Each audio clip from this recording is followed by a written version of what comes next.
This is the Savvy Parent Podcast, where lawyer and financial planning expert Shannon McNulty and her guests share tips on how to make smart legal and financial decisions for your family. On this episode of the Savvy Parent Podcast, the next in our deep dive series into the estate plan, Shannon shares with us about one of the most critical documents parents need to have in place, power of attorney. She sheds light on what this important document covers and how much power it actually gives. Because the power of attorney allows someone to make legal and financial decisions on your behalf, you want to choose the person wisely, but also make sure that the documentation is executed correctly. The power of attorney is not a do-it-yourself sort of document, and Shannon shares all the details that parents need to know. Shannon, I am so excited to have us both back on the podcast. How are you doing today? Hi, Sarah. I'm great. Thanks. How are you?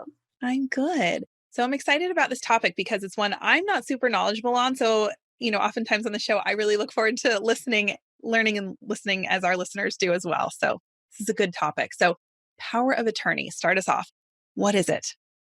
A power of attorney is a document that authorizes someone to make legal and financial decisions for you. So this can be anywhere from paying bills, accessing your bank accounts, to signing documents for you, making legal decisions. So it is pretty broad and it is a pretty powerful document. Yeah, that's a good way to put it. It's broad and it's very powerful. So when would someone sort of take over? When does a power of attorney come into play? Obviously, if someone passes away, but are there other circumstances where a power of attorney would take over? So that's actually a very common misconception that a power of attorney is effective after you pass away to deal with your assets.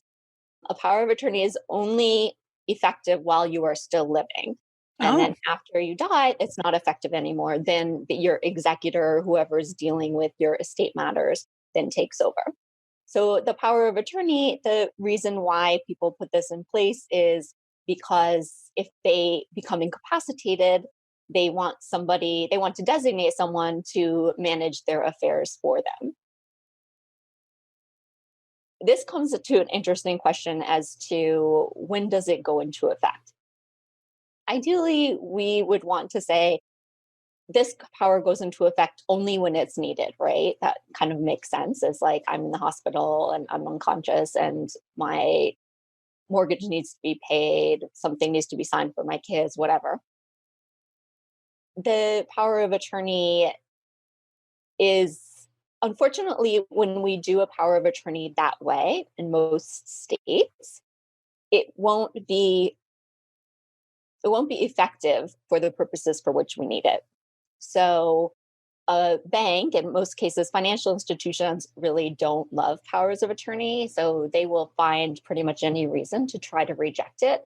And so if a power of attorney has some kind of condition on it that only if I'm incapacitated, this goes into effect, the bank will say, we can't make that determination. So we want a court order to say that, to demonstrate that this person is in fact incapacitated. Of course, the whole point of having a power of attorney is to avoid these kinds of delays and burdens in court processes. So that is the downside of having it conditional upon your incapacity. We would also call that a springing power of attorney. So because of that problem, we generally would do a power of attorney that goes into effect immediately, meaning as soon as both you sign it and your agent, whoever it is you're appointing to act on your behalf, signs. Okay. So meaning it goes into effect immediately. So to me, that makes me think, well, then can they just take over when they want? So then I guess when does it really come into play? So obviously you're incapacitated, but we don't want to put that restriction on it. So am I making sense? I guess what I'm picturing is, it can go into play whenever. And now, I'm sure we're going to pick trustworthy people. They're not just going to try and take over this big power we've given them. But when and how does that actually start to play out? Yeah, that is a really big concern, right? You're giving someone literally access to your bank accounts. Like they can take this document and go to the bank and take your money out. And if somebody goes in and tries to take all of your money out, there'd probably be some red flags at the bank, but legally they are empowered to do that. So it is something that is a concern. One of the ways that I deal with this with clients is to have them authorize the power of attorney, but don't have their agent authorize it. And instead, give that authorized power of attorney to a third party and say, keep this document. And if I become incapacitated, give it to my agent to sign, and so that they can act on my behalf. So that way, you don't have this problem of having to go to the court, but you also aren't giving that person immediate license to go to access your bank accounts. Okay, that feels good. I mean, again, we know these people well, they are trustworthy, but that is a lot to sort of sign over in one big document.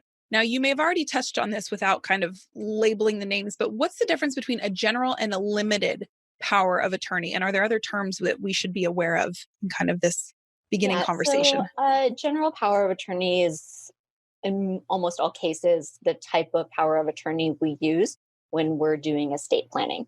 That means a general power of attorney means they could do everything for you, pretty much make all legal decisions for you, and it goes beyond your incapacity, because that's the whole reason that we're putting that into effect. A limited power of attorney may stop upon your incapacity, so it may say only while I'm able to do things, then it would take effect. Or it may be that it's for some limited purpose. So you may authorize a power of attorney for a particular reason. So this often happens. Sometimes people will appoint their attorney as a power of attorney to sign documents for them, or to give your accountant a power of attorney to file your taxes for you. So that is often because of some logistical administrative reason why you're giving someone power to act on your behalf, because you can't legally be there to sign yourself. So you are appointing someone to be there and sign on your behalf. Ah, okay. Very interesting. So it sounds like you could kind of craft this document to be a little more narrow if the circumstances required it. So given that, are there other powers of attorney specifically for parents to be aware of that we need to know about? I mean, there's not a lot of different powers of attorney. They're sort of like, there's this general concept, and like I said, it could be limited, it could be conditional, which is a springing power of attorney. Most cases, we have a general power of attorney that goes into effect immediately.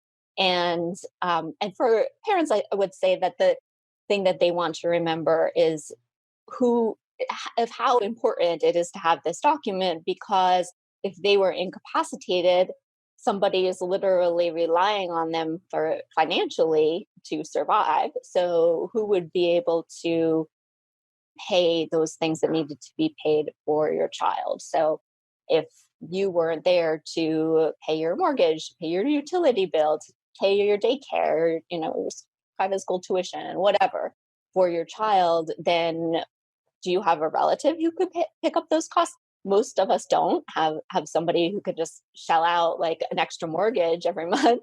So it is really important for parents to make sure that they have this document in place. It's really important. Yeah. And so the power of attorney, it sounds like they're the ones then essentially paying the bills, right? Paying the mortgage. But do they have decision making power as well if you're incapacitated, that yes, the child should continue with private school or not? Do they have that power, or is it just send the checks, do the things that have already been put into place? Yeah, it's just really send the checks. So they only have power over the finances. Also, they can assign documents for you. So they could purchase something. Say you were in the middle of a closing, you were about to close on a property, and then you were hit by a car or something, and then their signature needed to go on that document. Then your power of attorney. I mean, maybe it would be a good idea to go through with that purchase, but I'm just trying to think of Yeah. an example of, or sometimes you have to sign a waiver when you go into the hospital. That's a legal document. So your power of attorney could sign that document for you if you were unable to sign that document yourself.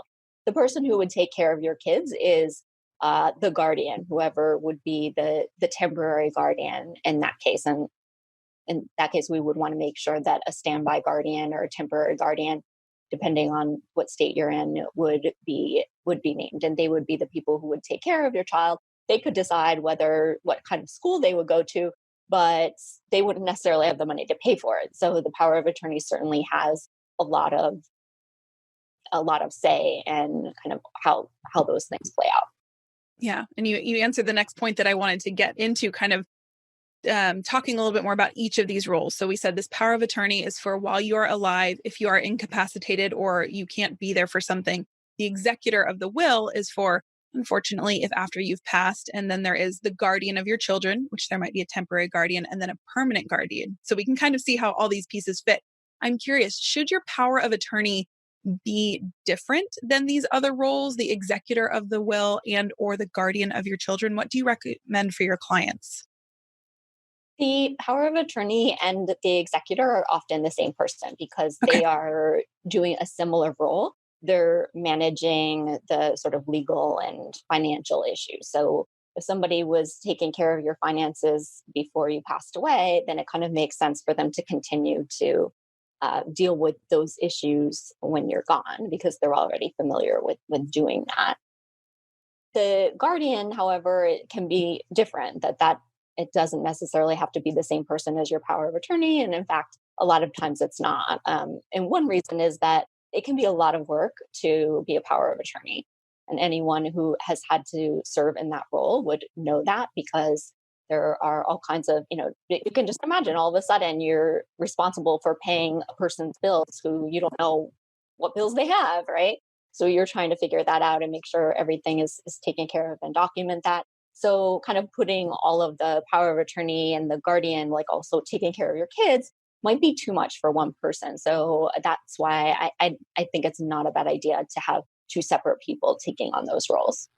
Got it. You also, and just to add that the characteristics that you're looking for in a power of attorney may be different than you're looking for a guardian of your kids. For the guardian of your kids, you're really looking for who would raise them responsibly and have the values that you have. But somebody could be great at raising kids, but be really bad with their finances. So, and vice versa, right? So you Right. have somebody who's very much about the numbers, but give them a child and they don't know what to do with the child. So, so you really want to look at like what people have the types of skills and characteristics that you want for each of those roles. So we talked on previous episodes around the will and the guardian of kind of what specifically goes into the will for your guardian. And then you kind of want to have either a side conversation or you let them know, here's some of my wishes of how I would like my child to be raised. I'm curious, is the power of attorney similar that the sort of the documentation itself is just giving power and then you have maybe a side conversation and leave some notes for this person, or is that information covered in the documentation? Yeah, so that's a good question. The document for a form of a power of attorney in almost every state, there's a statutory form. So you can't deviate from that form. So it's really important that you just stick with that form. You can't really write. I mean, there's ways to do it, but it's not really the best place to do it. The best place to do it would be in a separate document to just make sure that somebody knows what bills need to be paid. I mean, as a matter of practice, to be honest, like it's not something that most people do just because things change so quickly in your Mhm. life. So what bills you're paying at any time, but it is something to make sure. I generally say at least like your spouse has access to any bills. Like, so you have like an email account that your bills and things go into, at least your spouse has access to that. And if you do not have a spouse, then generally I would recommend picking somebody who is your emergency person, who maybe is your power of attorney, but could be somebody else who has access to your email accounts where you do your where administrative things go, so that that's probably the best place in terms of what bills you have is that you get notifications from your email. Right. And that actually made me think of a question that I think I know the answer to. But so if you are married, you have a partner or a spouse, we're not making them our power of attorney, correct? Because I would imagine legally they can already pay the bills and they can make financial decisions. Am I understanding this correctly, that we're picking someone else, or is No, it no, our spouse? actually, yeah, in most cases it's going to be your spouse. Okay. Sometimes people pick somebody else other than their spouse. But for the most part, most married couples will pick their spouse. And even though your spouse may sort of pay the bills as a matter of practice, if the the accounts are not in your joint names, if they're not jointly owned, then you can't actually go to the bank and and have a get a withdrawal or something like that from your spouse's account. So, and even technically speaking, you couldn't sign their name on a check. So it is important that you have a document naming your spouse if you want them to have those powers, and also just having somebody to sign documents as well. Like I said, so your spouse does not have that authority. So it's really important Okay. to have that in place. And in most cases, you would name your spouse. Got it. Okay. So then my secondary question to that is, can you pick another power of attorney? Because I guess I'm just going to worst case scenarios that you and your spouse are in some sort of car accident and you're both incapacitated in the hospital. Do we need a second form in that situation? Absolutely. Well, you're right to think of. Okay, we are thinking about Yeah. worst case scenarios. Yeah, think about all of the bad things that can happen. Yeah. So, if in the event that maybe both you and your spouse are incapacitated in the hospital or whatever, we do recommend that you have an alternate to serve in that capacity if your spouse is not able to do it. And you do use the same form. So the form just says to name your primary agent and then your alternate agent. Okay. Yeah, I think I'm not alone in the parents that we just go to worst case scenario, right? We're like, the worst case is we both go at the same time, and then what happens? So, okay, good to know how we get that all set up. Now, we're going into this deep dive of our estate plan. Is the power of attorney, is it included in the estate plan documents? I believe you said it's separate, right? So someone could set this up as is, or do you typically fold it into when you're getting someone's estate plan situated? Usually I would do it as a package. So when I'm working with clients, what I really try to do is just when they work with me, they get everything covered. So they don't want to come to me and be like, oh, well, I still have to do the power of attorney some other time or on my own or something. So we really put it all into a package. So everything is taken care of. But by the time that you're finished, then you kind of can walk away and say, okay, I'm done with this. And now I don't have to worry about it anymore. So in most cases, it would be included in a estate planning package. Got it. And now if someone didn't come to you, or someone as, thorough as you are, and they now realize I don't have a power of attorney, how can they legally declare their power of attorney? Can they find the correct form, get it notarized, or does it need to go through a more formal channel like a lawyer? So it is something that you technically, practically speaking, you can do it yourself, technically speaking. You can get the form, you can fill it out, and you can have it notarized. This isn't a form that I recommend as do it yourself. And I try not to say that even just as a biased matter of, this is how I make my living. But I really do think that the power of attorney, at least in New York State, it's fairly complicated. I mean, it's even hard for a lawyer to understand. I have to be honest with you. I had to read it many, many times before I like fully understood it. Yeah.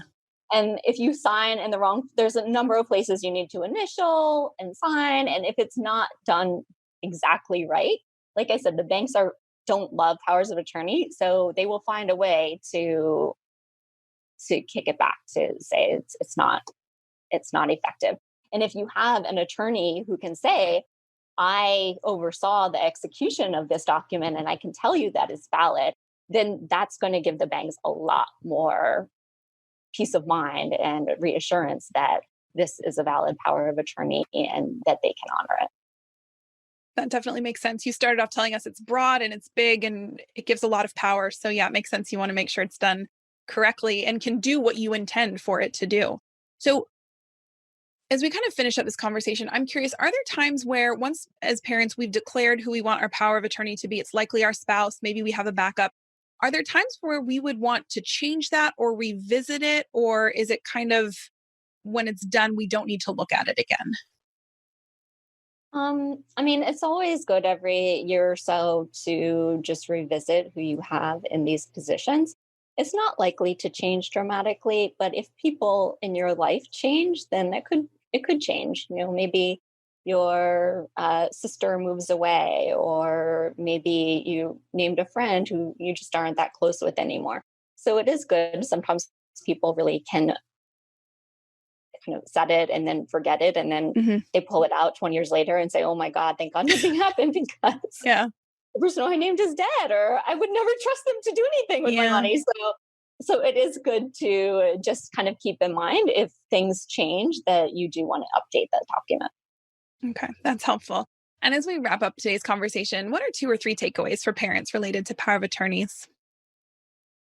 Well, one of the things that I would say that we kind of touched on, but didn't really go into that fully, is like, what happens if you don't have a power of attorney? And Mm.